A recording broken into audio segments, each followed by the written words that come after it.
وروره مایک د خلاص که سرباز په نوم باندې ورور. السلام علیکم. وعلیکم السلام. انجینر صاحب تا قاری صاحب مبارک ننګیال صاحب ټولو ته سلامونه. انجینر صاحب قاری صاحب څخه زما یوه پوښتنه ده. مهرباني. قاری صاحب محترم چې زما دا پوښتنه ده، تاسو ته د سلاوي مهمات دا تاسو ته څوک درکوي؟ ښه خبر ده، ښه پوښتنه دې وکړه دا چې قاري صاحب انشاءالله جواب درکړي. دا خوشحاله اوس کامیاب اوسئ.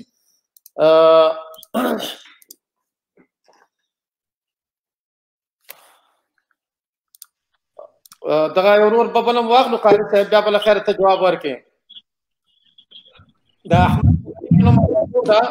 راغلی و، بیا به دی به خبرې وکړي او ته جواب ورکړي. د خیر احمد وروره څه سوال لرې لنډ ووایه. سلامونه او احترامات انجینر صاحب تاسو ته او قاري صاحب او ټولو ملګرو ته. زما پوښتنه خاص د قاري صاحب نه دا ده چې څه دنیا به ورانه شي که دغه مبارکې میاشت کې تاسو د جنګ نه لاس واخلئ، دا به ولس ته معلومه شي چې تاسو آیا رښتیا تاسو د ملت په غم کې یاستئ. خو همدغه ملت دی چې په همدغه اور کې پروت دی، که د دولت د خوا نه دی که ستاسو د خوا نه دی. خو تاسو مهرباني وکړئ د مبارکې میاشتې په خاطر باندې خپله جګړه ودروئ چې ملت ته معلومه شي، دولت ته معلومه شي. خوشحاله اوسئ وروره. قاري صاحب ځان سره ولیکه، مهرباني وکړه. او قاري صاحب مهرباني وکړه جوابونه دې شروع کړه. خیر دې خلکو ته جواب سوال هم راواخلئ بیا به جوابونه شروع کړم. صحیح ده. دا ورور بل حبیبي درویش په نوم باندې وروره مهرباني وکړه. السلام علیکم. وعلیکم السلام. انجینر صاحب تا ته او قاري صاحب ته او ټولو ګډونوالو ته ما طرفه ډېر سلامونه. انجینر صاحب که د هر کس جواب ډایرکټ ورته وویل چې دا ډېره ښایي، دا پوښتنې به ګډې وډې شي بیا که نه. نه زه خپله خاص نه لرم، خو دا ما مشوره ده تاسو ته چې د هر کس پوښتنه باید په خپل ټایم جواب شي. دا به ډېره ښه خبره وي. هغه کې ډېر وخت لګي. زه خپله د قاري صاحب د هرې خبرې سره موافق یم، هم نظر یم ورسره. الله دې خوشحاله لره، کامیاب اوسه، خدای دې خوشحاله لره. ښه نظر دی دا، موږ به انشاءالله کوشش وکړو. شهاب پتنګ صاحب مهرباني وکړه. شهاب پتنګ صاحب. انجینر صاحب تاسو ته او قاري صاحب ته سلامونه کوو ټولو لیدونکو ته. غږ مې اورئ؟ بالکل مهرباني وکړه. انجینر صاحب زه دوه پوښتنې لرم. اوله پوښتنه خو دا ده چې د طالبان ولې په خلکو په اشتادودو ولي او ولې خلک په بمونو کې نه په راکټونو ولي؟ دا قاري صاحب جواب دا ورکړ چې دا خو نور هم دا کارونه کړي، نو نور چې دا کارونه کوي نو تاسې به هم کوئ. دا خو جواب نشته چې والا پلاني د هغه کارونه کړي بس موږ هم کوو. دویمه پوښتنه دا ده چې دا طالبان ولې پوهنتونو ته نه ځي؟ دا خو یوازې په قاریانو او په ملایانو خو حکومت نه جوړېږي. اوس خو نړیوال اقتصادي او سیاسي حالات ډېر بدل دي، نظر له 40 کالو مخکې ته ډېر زیات مغلق دي. دا طالبان ولې پوهنتونو ته نه ځي چې دا یوازې مدرسو پورې کلک نښتي بس؟ نو که حکومت دوی ته په لاس ورسي دوی خو بیا هغه قوه نه لري. ورور الله دې خوشحاله لره. ښه سوال دې وکړه چې طالبان ولې پوهنتونو ته نه ځي، تنها مدرسې یې نیولې دي او مدرسونه خو حکومت نشي کوي. نو قاري صاحب مهرباني وکړه که مایک دې صحیح وي جواب ورکړه دې ورور ته له خیره.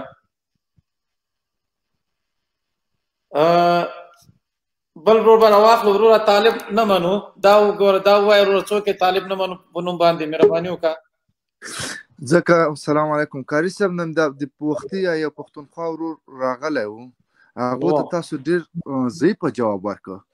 زه یقین وکړئ تاسو پروګرام فالو کوم، خو دا جواب چې تاسو ورکوئ په دوه ټکو کې ختموئ، دا جواب نه منل کېږي.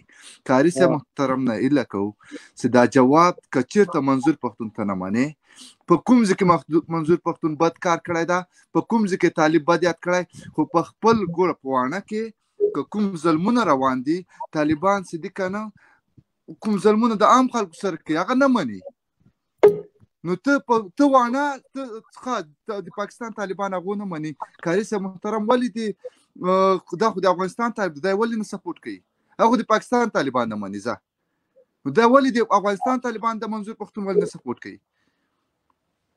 وروره دا مهرباني زه به هم لږ جواب درکړم دې خبرې، ځکه دا خبره چې دا تنه طالبانو پورې نه ده، دا د منظور پښتون خبره چې دا تنه طالبانو پورې نه ده. بیا به قاري صاحب هم پښتنه جواب درکړي، ځکه طالبانو پورې یو شاخ شته. زه به دا درته وایم چې وروره موږ او تاسې افغانان یو، افغانان چې دي یو لحاظ باندې خو تاجک او ازبک او ټول چې د افغانان دي په لوی افغانستان کې چې راځي. یو د پښتنو موضوع ده، پښتنو موضوع چې دا پښتانه چې دي ټول ورونه یو کلر دی کبر دی، دا موږ ټول منو. بالکل پښتنو یو مشکل روان کړی دی. زه خپله د دادی څه درته وایم د تجربې نه. موږ تاسې مخکې مشران چې و غفار خان او ولی خان او دا اوس اسفندیار ولی خان او دا خلکو د پښتنو په نوم باندې په خلکو باندې حکومتونه وکړل، ولې پښتون ته هیڅ خدمت ونه کړ. ولې ونه کړ خدمت؟ ځکه چې هر وخت دوی د اسلام خبره نه ده کړې. دوی په هر وخت کې په پښتو جنګېدلي دي او پښتو نه مهمه موږ ته اسلام ده. ورونو زه خپله د ما شخصي نظر دا ده، زه نشنلیان سره غږېدلی یم، دایمي مباحثونه ورسره کړي دي او په عین وخت کې د موږ د افغانستان او افغان ملتانو سره، ځکه هغوی هم دا نظر لري چې پښتو موږ اول اسلام بیا پښتو. خبر اول دا ده. دویمه خبر دا ده که تاسې وګورئ مولانا صاحب جګر به ویلي وای پښتون خو ځین چې ښځه مې کور کې ناسته ده. پښتون خو هغه نه ده چې ښځې باندې ګرځېږي خلک سره انګتې اچوي.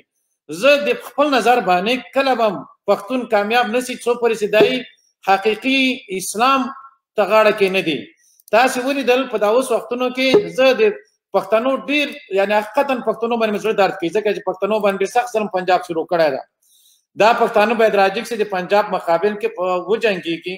ولې داسې قسم باندې ونه جنګېږي لکه څنګه چې اوس پیرن دوی کوم کارونه روان کړي دي چې زیاتره پښتنو زنانه هم ورسره وي، نه مور یې ورسره، نه پلار یې ورسره او نه ورور یې ورسره هم روانه وي، سره خولې په سر کړي وي د نرانو په منځ کې چې زه هم مبارزه کوم. مبارزه د زنانو په هغه وخت کې ده چې کله تورې او د کرشنکوف وخت راغی او دا یې راواخلي کرشنکوف ورسره وي، نو بیا دې ته هم څوک څه نشي ویلی، جنګ هم کولی شي. ته په نن وخت کې هلته د ګلزمان پیته ور اچولي، ډانس ورته روان وي، اتڼ ورته کوي، هلته زنانه درته ناستې وي، هغوی سره خبرې کوي. بیا د جهاد خبرې هم کوي چې زه پښتونستان غواړم، ولاکې او یا یې سر ته ورسوي او ویلي چې دا خلک کتاب دارانې چې کړی ده که هغه قاری صاحب غږ دې ډېر ورو ده. اوس صحیح ده، صحیح ده.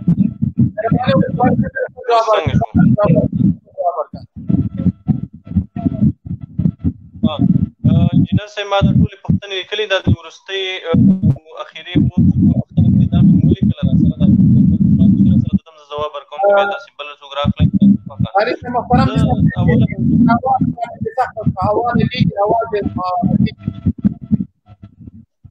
اوس صحیح ده؟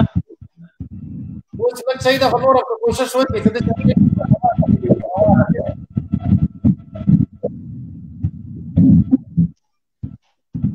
اوس څنګه شو؟ اوس صحیح شو. مهرباني وکړه خبرې کوه. غږ مې صحیح ده؟ بیخي صحیح شو، بیخي صحیح شو. ها انجینر صاحب هغه اول ورور وویل چې د اسامه موضوع یاد کړه چې تاسې اسامه په 2000 لومړي کال کې امریکا ستاسې نه اسامه وغوښتو، تاسې ور نه کړو او دا د اوس مو د امریکایانو سره تړون لاسلیک کړو. د ده په الفاظو چې د ده په عبارت چې امریکایانو سره تاسې اوس ومنله چې د القاعدې به تاسې دلته جګړه کوئ، مبارزه به کوئ. نو دغه ورونو نه خواهش دا ده چې تاسې لږ دا د امارت پالیسي، د امارت دریځ، د امارت رسمي موقف د امارت له ادرسونو وڅارئ. تاسې د امارت پالیسي د طلوع شمشاد او پژواک او ژوندون او د ازادۍ راډیو، د بي بي سي راډیو، د امریکا غږ راډیو نه مه څارئ لطفا. هغوی نشي کولی چې د امارت رسمي موقفونه څرګند کړي. هغوی هر وخت دا 19 کاله هڅه دا کړې ده چې طالب ټولنې ته داسې معرفي کړي څنګه چې دوی یې غواړي. اول اساسي خبره خو دا ده چې د اسلامي امارت نه په هغه وخت کې دوی یوازې اسامه نه غوښتو، دوی غوښتنه دا وه چې تاسې به موږ ته دلته چې څومره جنګیالي دي دغه به هم راکوئ او موږ به افغانستان ته داخلیږو، ټول کمپونه به هم تلاشي کوو او دا ټول هر څه د موږ غوښتنه ده. اسلامي امارت چې کله دوی ته وړاندیز وکول چې راځي د امدا موضوع په مذاکراتو کې موږ سره مطرح کړي، راځي خبرې به وکړو سره. دوی خبرې په مطلق ډول رد کړي. انجینر صاحب ته یو معمر سړی دی، هغه وخت به تا ته یادېږي، دلته نور هم ډېر افغانان دي چې هغه وخت به ورته یادېږي. بوش په صریحو الفاظو وویل چې طالب په مقابل کې 2 اپشن لري، یا به وژل کېږي یا به تسلیمیږي، د دې نه بغیر بله لار نشته، نه د دوی سره موږ مذاکرات کوو. په صریحو الفاظو یې همدا وویل چې د ترهګرو سره مذاکرات نه کېږي، د ترهګرو سره خبرې نه کېږي. دا د امریکا پالیسي وه. نو دغه ورونو نه خواهش دا ده چې تاسې غلط پوه شوي یئ. په هغه وخت کې امریکایانو مذاکراتو وړاندیز حتی رد کړو، مذاکرات یې رد کړل. د اسلامي امارت غوښتنه په هغه وخت کې دا وه چې که چېرته دغه برید اسامه کړی وي یا دلته د میشتو عربو کړی وي، نو تاسې موږ ته ثبوت راوړئ، موږ ته اسناد راوړئ چې دغه شیخ اسامه یا د ملګري دلته موږ محکمه کو. که چېرته دلته موږ په محکمه تاسې نه وای راځه، موږ به بل دریم اسلامي هیواد ته به یې وسپارو، هلته دوی محکمه شي. که چېرته تاسې ثبوت او اسناد راوړئ، په شرط دی امریکایانو تر اخره پورې هم نه اسناد راوړل، نه د موږ د مذاکراتو وړاندیز ته مثبت ځواب وویلو. یوه خبره. دویمه دا چې اسلامي امارت چې اوس د دوی سره څه منلي دي، د ورور نه مو خواهش دا ده چې تاسې تړون وګورئ. د امریکایانو سره لاسلیک شوی تړون خو د کابل ادارې امنیتي تړون نه ده چې د امریکایانو سره لاسلیک ده، او تر نن ورځې پورې څوک په محتوا خبر نه دي. د اسلامي امارت لاسلیک شوی تړون په اماغه ورځ نیم ساعت وروسته ټولو رسنیو ته هم په واک کې ورکړل شو، اول ته په حاضرینو خلکو هم کاپي وویشل شوه. د اسلامي امارت لاسلیک شوی تړون تاسې وګورئ، هلته داسې نه دي لیکل شوي چې موږ به د القاعدې په خلاف دلته مبارزه کوو. اسلامي امارت یا افغانان یا مجاهدین یا د افغانستان راتلونکی نسل دا د هیڅ چا ملیشي نشي جوړېدی، د هیڅ چا کرایي جنګیالي نشي جوړېدی. دلته موږ نه د امریکا دپاره جګړه کولی شو، نه د بل هیواد دپاره جګړه کولی شو، نه د آزاد افغان ضمیر دا مني چې د یو بل چا دپاره د مبارزه وکوي او دلته د خلک ووژني. دا د ما کار نه ده، او دا منل شوي دي چې په دې خاوره کې به موږ هغه چاته ځای نه ورکوو چې د امریکایانو په خلاف فعالیت کوي. دا امریکایان هم د موږ سره منلي دي، دا تړون په متقابلو حقوقو ولاړ دی. امریکایان به د موږ په هیواد کې د موږ په راتلونکي افغاني اسلامي نظام کې لاسوهنه نه کوي، دسیسې به نه جوړوي. په مقابل کې موږ هم منلي دي موږ به د دوی خاورې ته ضرر نه رسوو، موږ به د دوی په خاوره کې د دوی هغه ته ضرر نه رسوو. همدا پالیسي د اسلامي امارت په هغه وخت کې چې کوم مجاهدین دلته میشت وو، هغوی د امیر المؤمنین سره بیعت کړی وو. د امیر المؤمنین له لورې د بیعت دپاره شرط دا و د دغه خارجي مجاهدینو دپاره خپل مسؤل ټاکل شوی و په امارت کې.